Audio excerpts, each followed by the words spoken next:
Welcome back to Management Diaries. I'm your host, Danielle Doyle. This is MHN's Property Management Podcast, where we focus on the operational side of multifamily, from what's working in leasing and maintenance, to the resident experience, to leadership lessons, business strategy, and everything in between. Ahead of last year's Apartmentalize, NAA's Elizabeth Ambacher and I talked about how attendees could make the most of Apartmentalize and what programming would be most valuable for teams. This year, instead of just previewing what's on the agenda, we're talking about what it says about where the industry is right now, including what areas deserve more attention, what operators are asking for, and what they still need help with. We'll also dive into what trends are holding steady and which ones are ramping up. So joining me are Elizabeth Ambacher, NAA's Vice President of Meetings and Expositions. And with her is Clark Ebbert, Director of Conference Education Programming. Clark and Elizabeth, welcome. Great to have you both on. Thanks for having us. Thank you, Danielle. It's a delight to meet you and to be hosted. I love to be hosted. Yay, and I love to host, so that really works out. Can you walk us through what you each focus on when it comes to planning Apartmentalize and just how your role factors into that? Elizabeth, I'll start with you. I oversee the NAA meetings team that makes Apartmentalize happen. So this encompasses event strategy, experience design, site selection, contract negotiation, registration and housing, event programming, and all event logistics. I'm essentially the project manager who ensures that the event's vision and goals come to fruition on site. Clark, what about you? I'm Clark. I'm the Director of Conference Education, and I really think of myself as a content curator.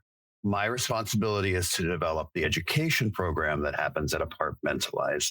I focus on learning environments that are interesting and new, session formats that take into account people's learning styles, and the scope of topics to be addressed.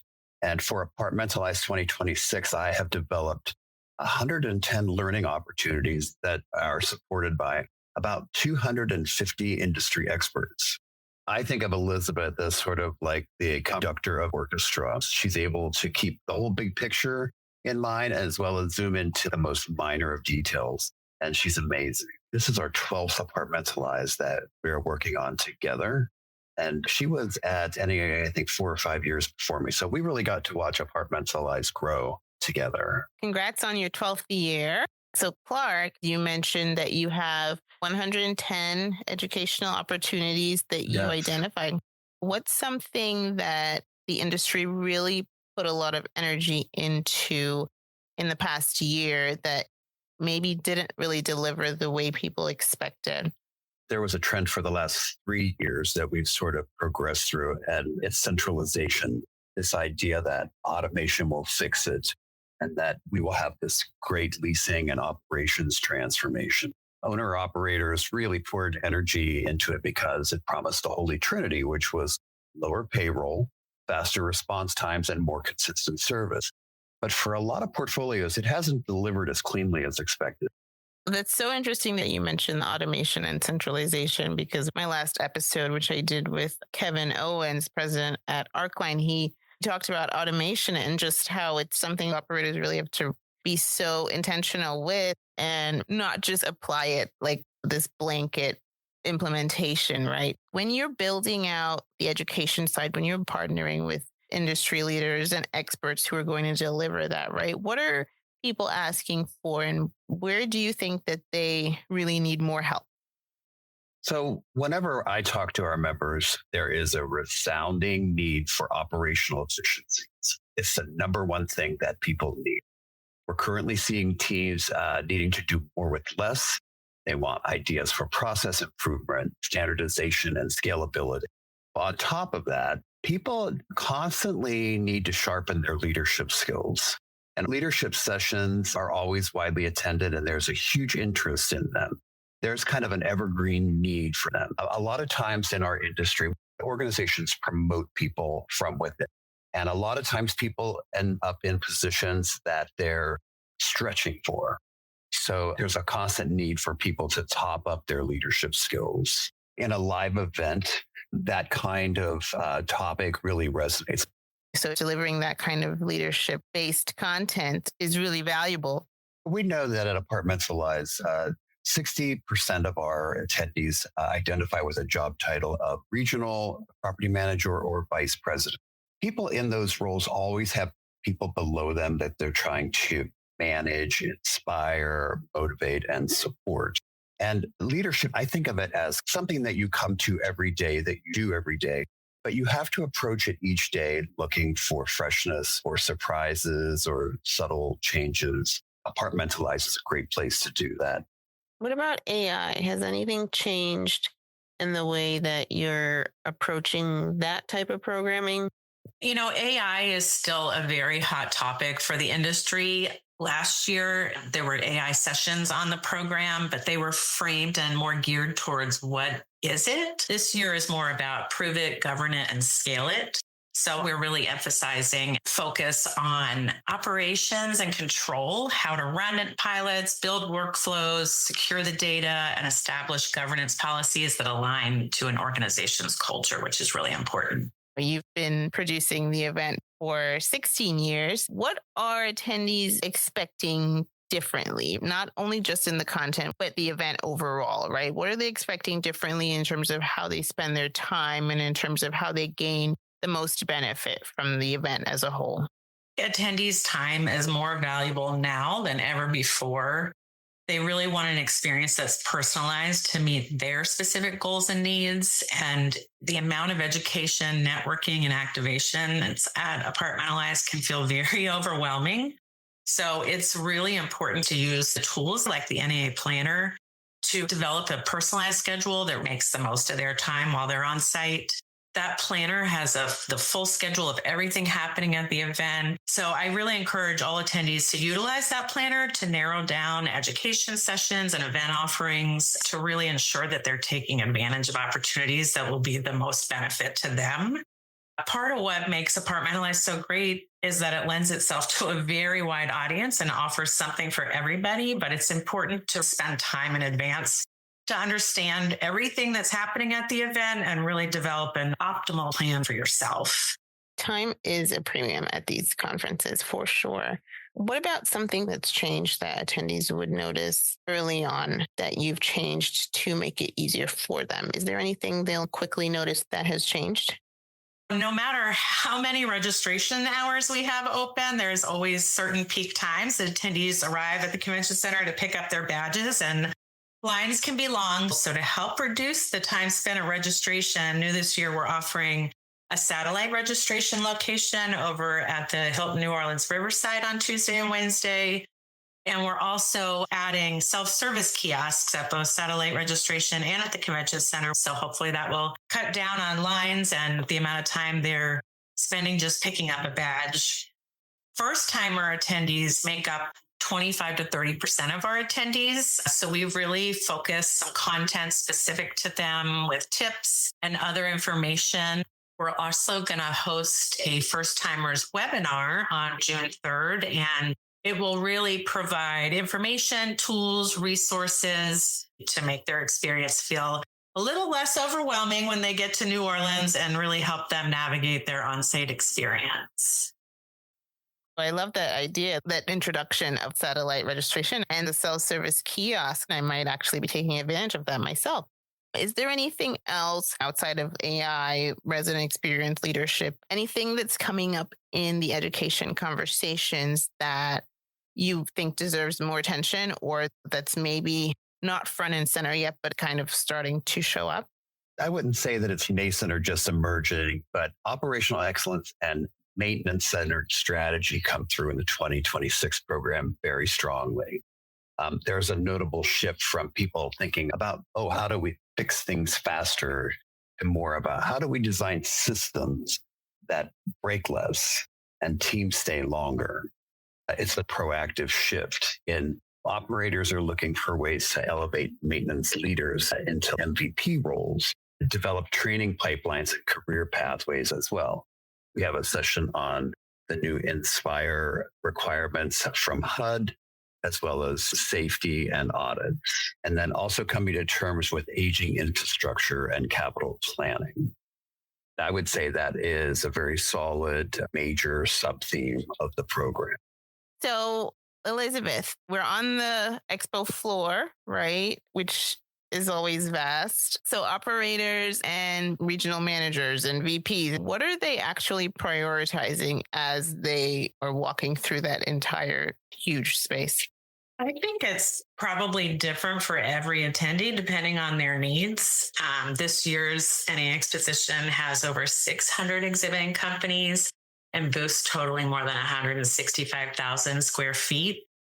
Fun fact is, if we laid out all the aisle carpet used in the expo and put it into a 1 foot wide path, it would stretch almost 20 miles long. So there is a lot of ground to cover, and it's virtually impossible to visit every exhibitor. So it's really important for attendees to be strategic about how they navigate that massive expo. I really recommend attendees explore the products and service offerings in the exhibit hall before they get to New Orleans. The planner allows you to tag your must-see exhibitors as well as schedule appointments with exhibitors. So when you get to the conference, you really already have a well-laid plan and you can make the most of your limited time in the expo. So your biggest piece of advice then for that is definitely don't wait until you get there to plan where you're going to visit. There's so much. You really need to be intentional about how you're going to spend your time and really develop a plan. You guys, you heard that, right? Definitely plan. Make a plan. Make a plan and have a strategy. That might be a good time to mention that I'm working on a what to know before you go kind of webinar that I'll hold on June 9th. And it gives people practical advice about how to make the strategy. We introduce the tools and show people how to use them, but we also talk to people about how to dress, planning in time to chill and take a break and step away. A lot of people in our industry attend live events, but it never hurts to have a little refresh and be proactive about your thinking. So hopefully folks will join us on the 9th for that. That sounds good. You're helping people get ready before they come, right? We do surveying to get people's impression of Apartmentalize. And every year, I'm always shocked to hear people say, there's too much. We want less. And I always think, do you really want less? But I think that it's more of a way of people being able to articulate that they're overwhelmed by the number of choices. Elizabeth and I and our team, we make it our job to sort of offer a really wide array of choices. But then there's a responsibility of the attendee to be smart about their choices. Because if not, Apartmentalize will kick your butt.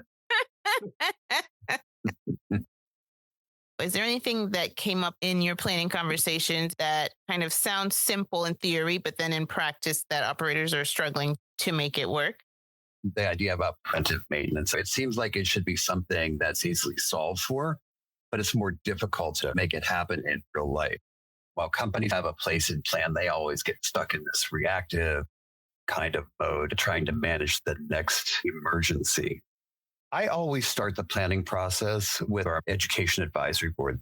Every year we have 20 people who volunteer. A lot of them are trainers in the industry or have high executive positions. And the first thing we do when we get them in the room is we ask them what they're struggling with. The advisory board, they define what the problem is, and the program is the solution. That idea about preventive maintenance actually showed up in that conversation. And then through a long, rigorous process, it was brought into fruition. Everything is shaped by that input in those conversations. If you had to pick out one or two panels or sessions that you would really send people to this year that really matter, what would those be? Danielle, I never pass up the opportunity to plug some of my favorite sessions.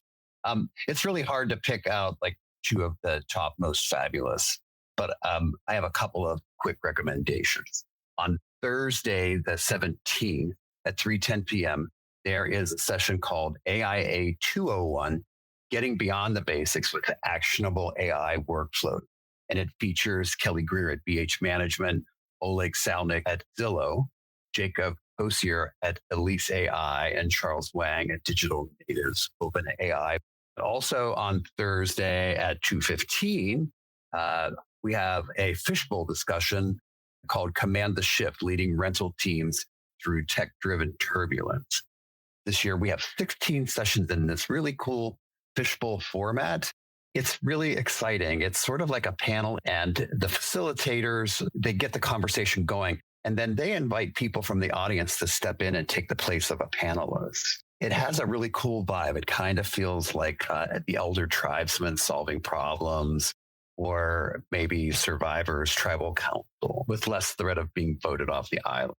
Okay, it's very Survivor-esque. I love that. Elizabeth, what about you? This year, I'm personally excited about our 3 general session speakers. On Wednesday, we'll hear from Damon John. Thursday morning, we're looking forward to a conversation with Nicole Kidman. And Friday, we'll close out the event with Nick Saban. So all 3 of these speakers will offer insight into leadership, brand building, versatility, and resilience, and really provide tactics and takeaways that attendees can apply into both their personal and professional lives. So exciting. I also just want to mention that for any of the listeners who haven't already registered for 2026 Apartmentalize, we'd like to offer a special promotion to save $150 off full conference registrations. You can register using promo code MHN podcast, no spaces, to take advantage of the discount. The code is only valid until May 26th, so be sure to register soon and see us in New Orleans. Okay. Thank you, Elizabeth. That's a great deal. So definitely take advantage of that if you're planning to go. We've got 3 impressive general sessions. And then Clark mentioned those 2 sessions. You heard it, audience. 2 sessions not to miss on Thursday afternoon, the 17th, 2:15 p.m. and then 3:10 p.m. I'd love to hear what you're looking forward to. New Orleans is an exciting city, and it's built for that kind of community feel and culture and energy, Mardi Gras, live music. So is there anything that, aside from the conference, that you're personally looking forward to? I love to eat, and I love music and culture. And New Orleans sits in the middle of the country. It has a really old tradition, and cuisine is just amazing. People are going to have great things to eat. You can have a muffaletta sandwich at lunchtime, then have amazing Creole seafood in the evening. And people in New Orleans, they're like the stinking nicest people in America, like in a very refreshing way. So I look forward to the people as well as the culture. I'm right there with you with the food, though. Jambalaya, I'm really looking forward to some of that and some gumbo. Yeah, how can you not look forward to that? What about you, Elizabeth? Attendees don't even need to leave the convention center to get a taste of New Orleans, because we have some really fun New Orleans themed activations during the event. Alligator Alley, where you can hold and pet a baby alligator. We have a spice blending activation, palm readers. We even have daily pop-up shops featuring local retailers. So you can go out at night and party, eat well, but you can also experience New Orleans during the day when you're over at the convention center. Elizabeth, please meet me at Alligator Alley. I want to share my alligator petting experience with you. Yes, please meet me there also. Never in my life have I pet a baby alligator. This will be something new to experience. It'll be great. I do want to mention one thing that I'm excited to see this year is we changed our Thursday night party to a concert. So that's Thursday evening at the convention center. We end our programming that day at 4:30 p.m. So attendees can go out and enjoy a nice Cajun meal and then put on their dancing shoes and head back to the convention center where we will all get low with Flo Rida. Flo Rida. Yes, that sounds like fun. It should be a spectacular event, and I'm really looking forward to the change and seeing how the new format is received by our attendees. Always something exciting and unexpected to look forward to outside of the sessions and the programming. There's still a lot going on. Yes, definitely. Thank you, Elizabeth and Clark, for taking us through what's coming up at this year's Apartmentalize and just helping people figure out how to plan before they get there and what to really take advantage of and where the input comes from and how you really shaped this year's event for them. Really enjoyed our conversation and look forward to seeing you both at Alligator Alley, I believe we agreed. Yeah. It's a date. Danielle, thanks for having us. It's delightful to speak with you, and we're excited to see everybody at New Orleans. And thank you, everyone, for listening. Don't forget to use promo code MHN Podcast for $150 off your full registration through May 26th. Please subscribe if you enjoyed this episode, and we'll see you next time. Hi, listeners. We cover a lot here on the podcast. If you're enjoying these conversations, make sure you're also subscribed to the MHN Property Management newsletter, where we share even more industry insights.